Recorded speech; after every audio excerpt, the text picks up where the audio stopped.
Suite à un petit problème de frein, j'emmène ma voiture chez un professionnel. Je prends rendez-vous.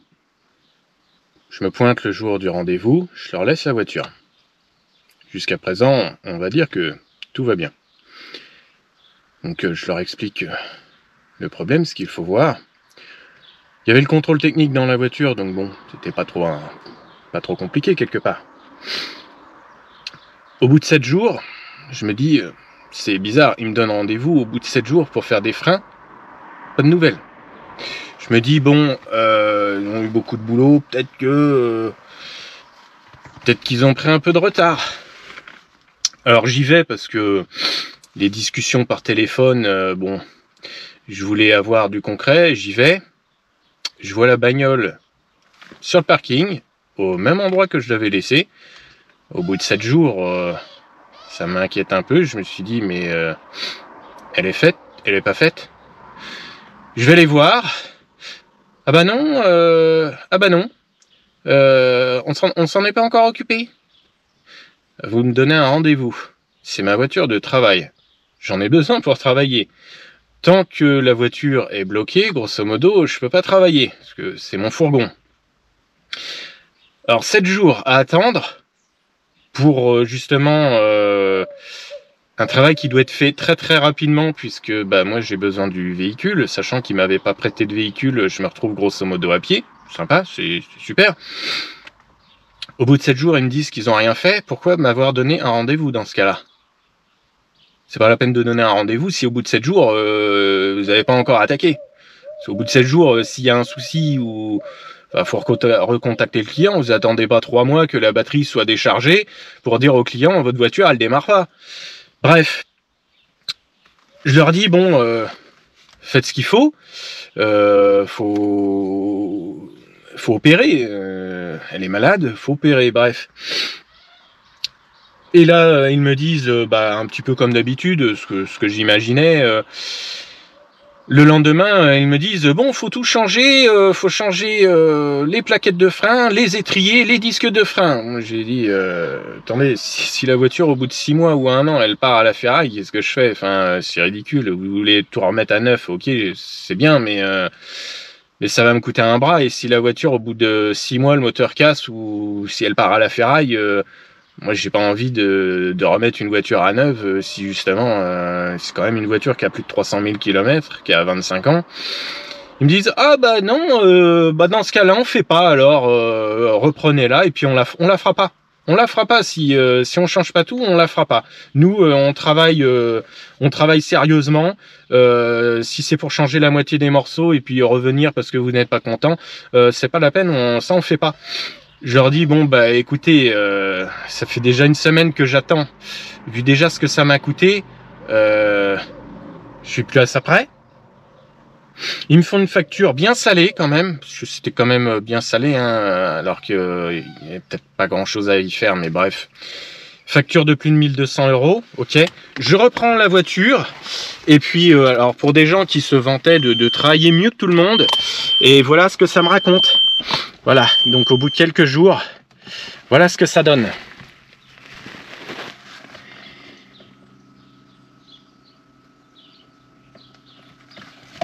Alors voilà, stop, c'est rassurant. Liquide de frein. Notice utilisation, pourquoi? Tout simplement parce qu'il manque du liquide de frein. Et pourquoi il manque du liquide de frein? Parce qu'ils n'ont pas serré les boulons, tout simplement, comme d'habitude. Alors, travail vachement bien fait. 8 jours pour faire des plaquettes de frein. Ok. Bon, je crois que quand on ne sait pas faire de plaquettes de frein, on ne se vante pas déjà. Hein. Je ne veux pas critiquer, mais déjà, quand on n'est pas capable de faire des plaquettes de frein, enfin... Garage professionnel qui ne sait pas faire des plaquettes de frein.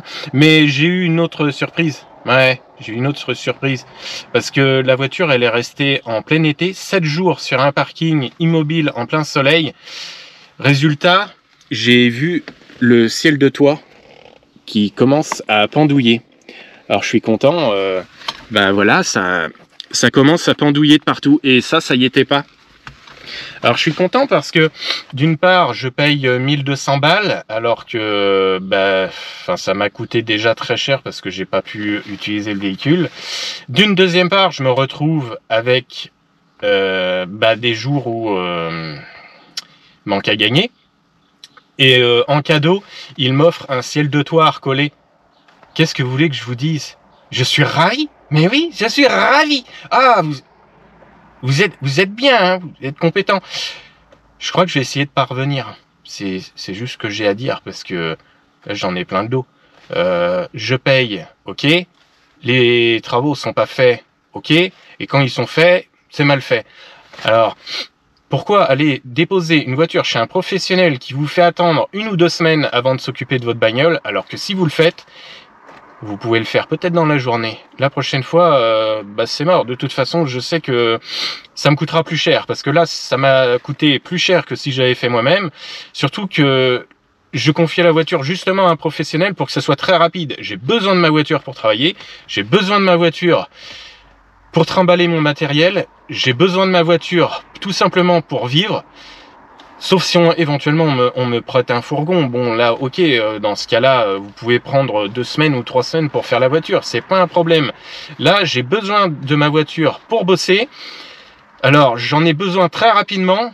Et d'une deuxième part, j'ai besoin de ma voiture immédiatement. Donc il faut pas que ça traîne. Alors que ça traîne. Et en plus il faut refaire le boulot parce que c'est mal fait. Et quand je vois que en prime, le ciel de toit s'est décollé, là c'est le pompon. Grosso modo, qu'est-ce que j'ai gagné? Alors, j'ai gagné du manque à gagner, parce que j'ai pas pu bosser pendant 1 semaine. J'ai perdu mon temps, parce que j'y suis allé, j'ai fait un aller-retour pour leur demander qu'est-ce qui se passe, pourquoi c'est pas fait. J'ai perdu mon temps. Je suis allé porter la bagnole en rendez-vous, j'ai perdu mon temps. Je suis allé rechercher la voiture du rendez-vous.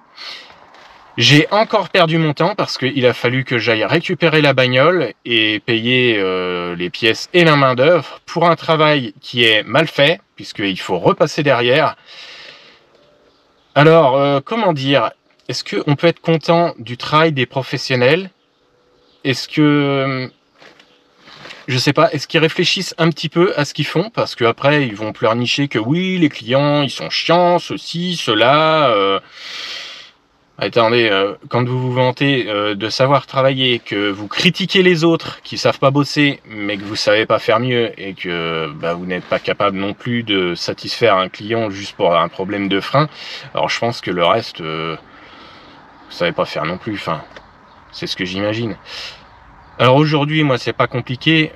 À partir du moment où je vais pouvoir faire moi-même, s'il faut pas de gros matos, je vais tout faire parce que tout simplement j'en ai plein le dos.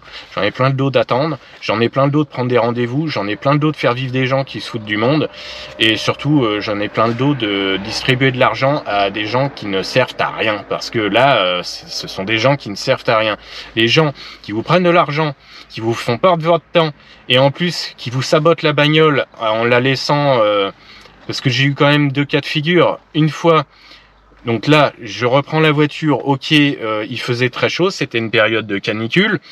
La voiture était restée en plein soleil aux UV, donc elle est restée sur un parking, il devait faire près des 50 degrés parce que l'enrobé noir, ça chauffe énormément. Alors la bagnole a dû cuire, mais quelque chose de bien, en plus c'était une période de canicule, pas de bol. Les phares, merci, hein, avec les UV, le soleil, la lune, la bagnole qui dormait jamais dehors aux UV à la lune, bon c'est impeccable. Et en plus de ça, quand il faut recommencer derrière, mais qu'est-ce qu'on gagne? Qu'est-ce qu'on gagne? Alors, vous pouvez vous plaindre que les gens ne veulent plus vous laisser les bagnoles, vous pouvez vous plaindre que les clients sont chiants et ils passent leur temps à critiquer, mais derrière votre boulot, il n'y a aucun sérieux, aucun sérieux. Alors là, cette fois-ci, je reprends la voiture, il y a le ciel de toit de décoller. Une autre fois, je reprends la bagnole. Il y avait un faisceau qui restait dans le moteur. C'était un espèce de faisceau de diagnostic. Ils avaient oublié de reprendre un élément, une espèce de faisceau de diagnostic qui se branchait sur le moteur. Ça pendouillait comme ça dans le moteur. Bon, c'est rien, reprenez la voiture. Troisième problème avec cette bagnole aussi, ou plutôt deuxième avec ce problème. Alors il y avait un faisceau qui traînait dans le moteur, ça c'est une chose, mais en plus de ça, ils m'ont oublié le cache qui se posait sur la batterie. Là franchement, j'en ai plein le dos, et c'est pas fini. Hein. Sur la bagnole, donc ils l'ont gardé un bon moment. J'imagine ils l'ont démarré avec les câbles, parce que bah évidemment ils l'ont démarré avec les câbles parce qu'ils ont laissé la voiture branchée pendant des semaines, voire des mois, je sais pas combien de temps. Bref, ils ont redémarré avec les câbles. Heureusement qu'ils m'ont pas claqué l'alternateur quand même. Donc conclusion, pour moi, d'une part, les garages, je crois que ça va être quasiment terminé. Les concessions, c'est encore pire, c'est à fuir. Qu'est-ce que je peux recommander? Bah, comme d'habitude, quelque part, si vous pouvez faire vous-même, faites vous-même, achetez un petit peu de matériel et franchement, lancez-vous. Alors c'est sûr, n'allez pas faire n'importe quoi, mais si vous faites faire et que vraiment vous pouvez pas faire autrement, contrôlez bien que les travaux soient faits. Demandez les pièces anciennes pour contrôler qu'elles sont bien remplacées. Essayez de voir quand même s'ils essaient pas de vous rouler dans la farine en vous donnant des morceaux qui ne correspondent même pas au véhicule, parce que ça c'est encore quelque chose de possible. Et surtout, contrôlez bien que votre véhicule soit en parfait état et qu'il soit complet. Parce que là, entre le véhicule avec un ciel de toit décollé et un véhicule qui est incomplet, voire même avec un bout de faisceau en rab, non mais c'est pas possible, comment on peut bosser comme ça? Comment vous faites pour travailler comme ça? Désespérant.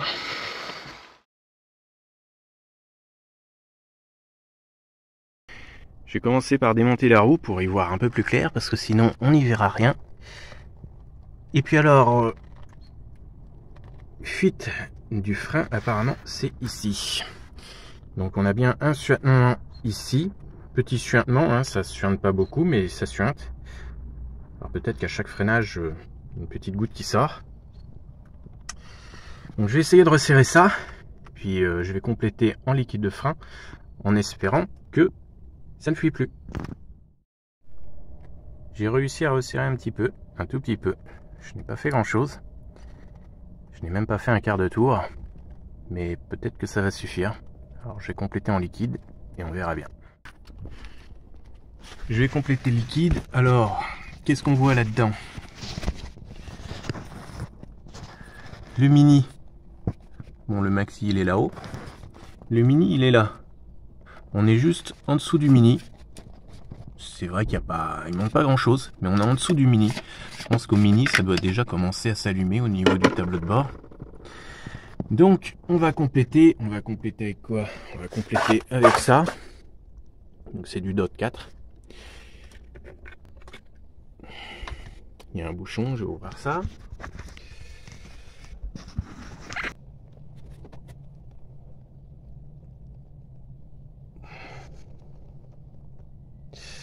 Je vais me mettre au maxi.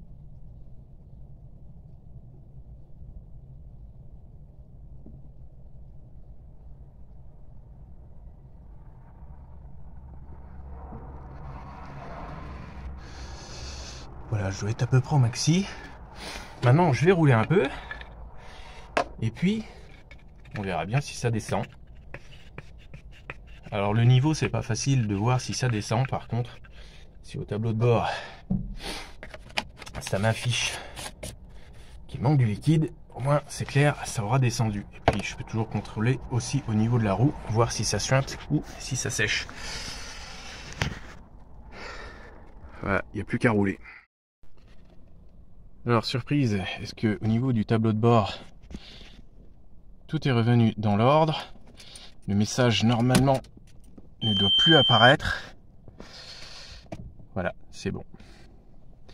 Le message s'est effacé, donc le liquide de frein est remonté correctement. Bon, il manque du lave-glace, mais ça, c'est pas un problème, ça n'empêche pas de rouler. Impeccable!